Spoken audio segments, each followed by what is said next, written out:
ನಾಟಕ ತುಂಬ ಚೆನ್ನಾಗಿತ್ತು. ಇಡೀ ಊರಿನ ಒಂದಷ್ಟು ನಾವು 500 ಜನ ಸೇರ್ಬೋದು ಅಂತ ಯೋಚಿಸಿದ್ವಿ, ಆದರೆ 1000ದಷ್ಟು ಸಾಮಾನ್ಯ ಜನ ಇದ್ದರೂ ಅನಿಸ್ತದೆ. ಬಂದಂಥ ಎಲ್ಲ ಜನರು ಒಬ್ಬರು ಕೂಡ ಮನೆಯ ನೆನಪಿಲ್ಲದೆ ಅಥವಾ ರಾತ್ರಿ ಅನ್ನುವಂಥ ಒಂದು ಯೋಚನೆಯೂ ಇಲ್ಲದೆ ಅಷ್ಟು ಅದರಲ್ಲಿ ಮಗ್ನರಾಗಿ ನಾಟಕ ಪೂರ್ತಿ ನೋಡಿದ್ದಾರೆ.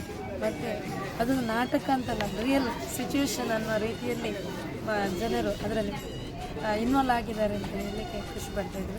ನಿಮ್ಮ ಆ್ಯಕ್ಟಿವ್ ನಾಟಕ ಯುಗಾರ್ಧ ಕಲಾವಿದರು ಮೈರಾ ಕೇಪು ಮಕ್ಕಳನ್ನ ಸಾದರ ಪಡಿಸಿದ ತುಳು ಕಲ್ಜಿಗದ ಕಾಲಿ ಮಂತ್ರ ದೇವತೆ ನಾಟಕ ಭಾರಿ ಸೌಕರ್ಯ ಮಾಡಿ ಬರ್ತದೆ. ಬಂಡ ಎಂಚ ಸ್ಟಾರ್ಟಿಂಗ್ ಎಂಚ ಜನ ಬರ್ತುಕೊಳ್ಳೋದರ ಅವೇ ರೀತಿ ಲಾಸ್ಟ್ 8 ಮೊಟ್ಟಲ್ಲ ಒಂಜೇ ಜನ ಹಂಚಿಟ್ಟು ಮನ್ನದೇ ಒಂದು ಈ ನಾಟಕನ ಭಾರಿ ಕೊಂಡಾಡ್ಕೊಳ್ತೀರಿ.